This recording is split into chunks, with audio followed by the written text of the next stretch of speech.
Olá, tudo bem? Aqui é Geraldo Augusto do Você Tem Acesso. Paz.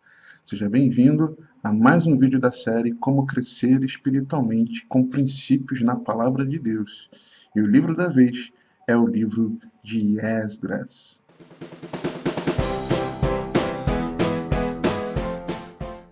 Bem, agora aqui na tela do computador, vamos dar sequência ao nosso aprendizado. Se esse é o primeiro vídeo da série que você assiste, deixa eu te explicar. Nós não estamos estudando o livro inteiro, né? Não é um estudo bíblico completo sobre o livro, com questões históricas, cronológicas, personagens, pano de fundo, não é isso, né? Nem um estudo teológico profundo disso. O que nós estudaremos são fundamentos e ensinos que devemos praticar na caminhada cristã. Então são verdades que o livro ensina e ações para qual o livro convoca. Então são alguns ensinamentos que eu pensei que vão nos ajudar no crescimento espiritual. Tudo bem? Não é um estudo do livro. É um estudo com princípios nesse livro que nos ajudam no crescimento espiritual. Vamos lá? Conhecer a Deus. Conhecer a Deus é saber que Ele honra a sua palavra. Deixei até já escrito aqui, ó, fiel. Ele é fiel. Como assim? Fidelidade é característica daquele que não muda. E quando nós entendemos por fiel, né, Deus é fiel, nós cantamos muitas vezes a fidelidade de Deus a nós. Na verdade, a fidelidade de Deus é a sua palavra. Né? Em relação à sua palavra, ele não muda. Né? Ele coloca o que ele fala acima do seu próprio nome. Tem vários exemplos a respeito disso, que numa oportunidade nós conversaremos a respeito. Mas importante é você entender é que Deus coloca a palavra dele acima do seu próprio nome. Né?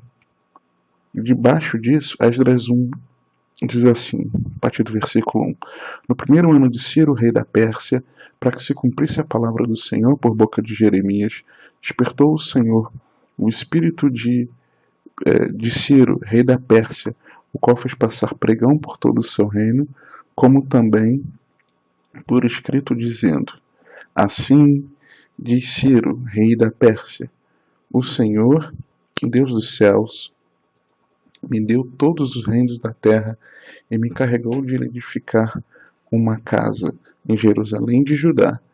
Quem dentre vós é de todo o seu povo, seja seu Deus com ele, e suba a Jerusalém de Judá, e edifique a casa do Senhor, Deus de Israel.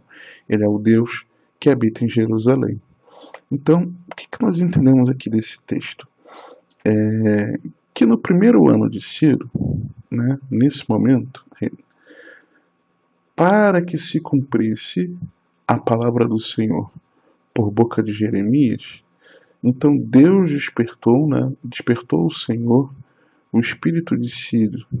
Então, o Senhor despertou a Ciro, né, com um mandado em que ele dizia que o Senhor, que ele reconhece o Deus dos céus, havia dado a ele todos os reinos da terra e o encarregou de edificar uma casa em Jerusalém. Então o que ele diz?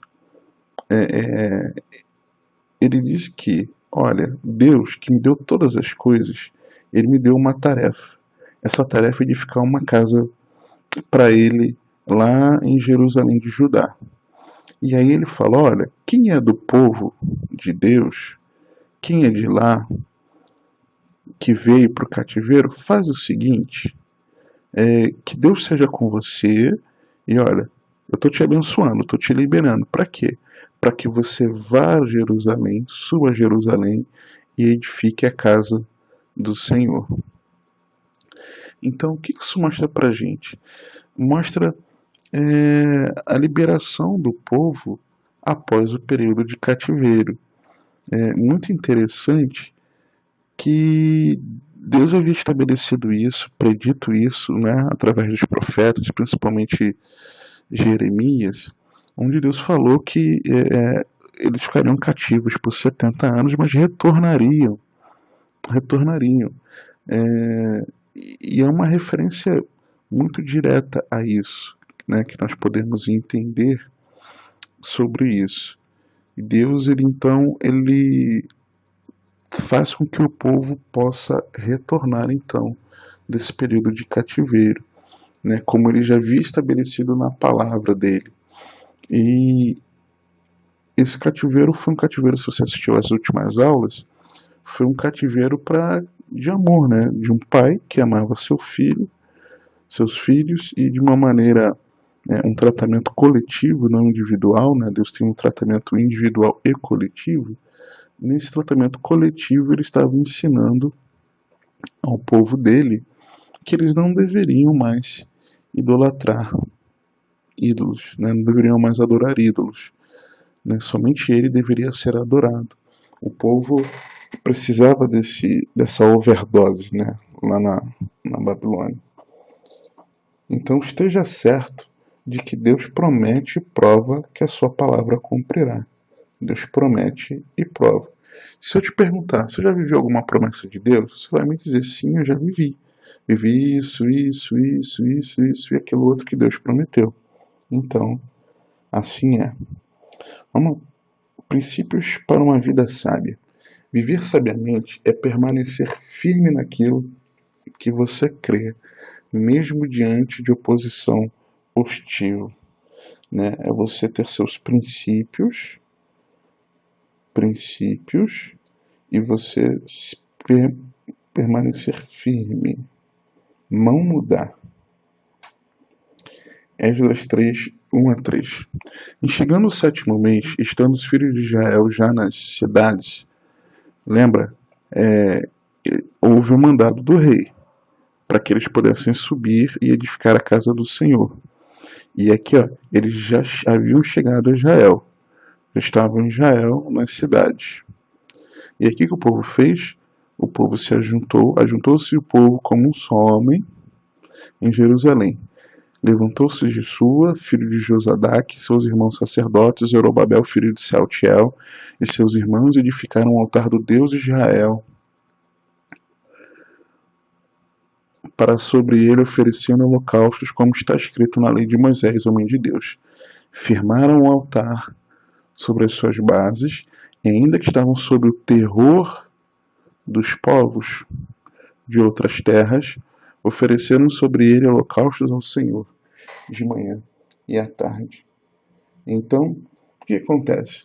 Eles retornaram, né? Houve a liberação do rei, eles retornaram a Jerusalém, e ao retornarem, o que eles fizeram?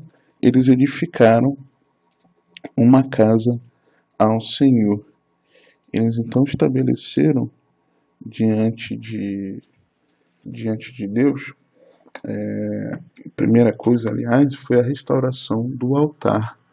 Então eles voltaram do cativeiro, sabiam aquilo que eles deveriam fazer, que era adorar ao Senhor, e mesmo sobre a ameaça, né, sobre o terror dos povos de outras terras, eles edificaram esse altar ao Senhor. Eles então apresentaram ao Senhor as suas ofertas. Então seja fiel a Deus e seja audacioso em sua fé nele, apesar de ter de enfrentar possíveis hostilidades do mundo ao seu redor. Lembre-se de que o Senhor honrará aqueles que o honram. Então eles voltaram de lá desejosos de edificar algo muito especial para o Senhor, de edificar o altar, né? E depois nós vamos ver que eles começam a landar os alicerces do templo, né? Primeiro eles restauram o altar, edificam o altar para que eles possam apresentar as ofertas deles, né? Você imagina um povo cativo durante 70 anos e ao retornar eles se juntam com o desejo de ofertar ao Senhor, né? Esse foi o desejo deles. E na sequência, o que eles fazem? eles lançam os alicerces do templo, né? E aí tem uma história muito linda que eu aconselho e recomendo que você leia a sequência do capítulo 3 de Esdras, né? Pessoas que retornaram, alguns nasceram durante o período do cativeiro e outros eram crianças, eram jovens da época em que foram levados cativos. Então tem algo muito lindo ali na palavra de Deus, que nós vemos, por exemplo, que aqueles que haviam visto já aquela casa, eles ficaram muito emocionados, né? Muito comovidos de retornarem àquela casa e um local onde eles viveram as coisas de Deus, né? Eu vou até ler com você aqui, versículo 8 de Esdras 3. No segundo ano da sua vinda à casa de Deus em Jerusalém, no segundo mês, Zorobabel, filho de Saltiel, e Jesua, filho de Josadaque, e os outros seus irmãos sacerdotes e levitas, e todos que vieram do cativeiro a Jerusalém, começaram a obra da casa do Senhor, e constituíram levitas de idade de 20 anos para cima para superintenderem. Então se apresentaram a Jesua com seus filhos e seus irmãos, Cadmiel e seus filhos, os filhos de Judá, para juntamente vigiar os que faziam a obra na casa de Deus, bem como os filhos de Henadad, seus filhos e seus irmãos os levitas. Versículo 10.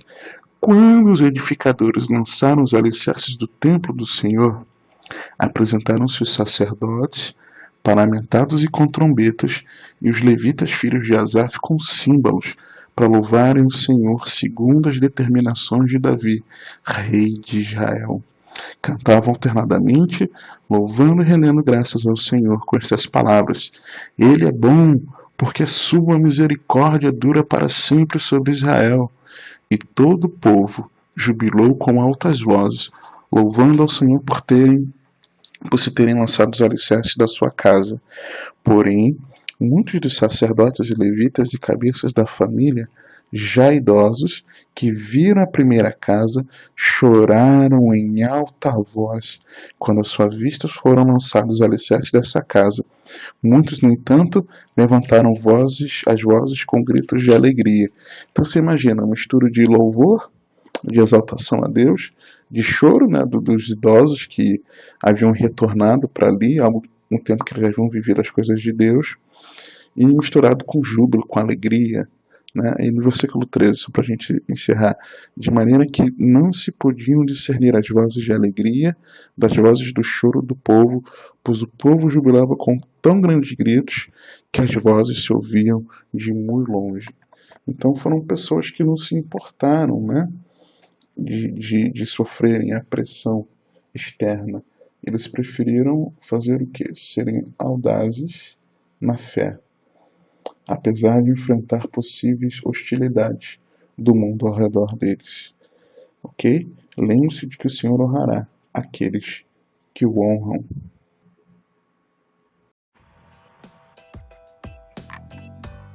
Um golinho d'água para molhar a garganta depois da aula, né?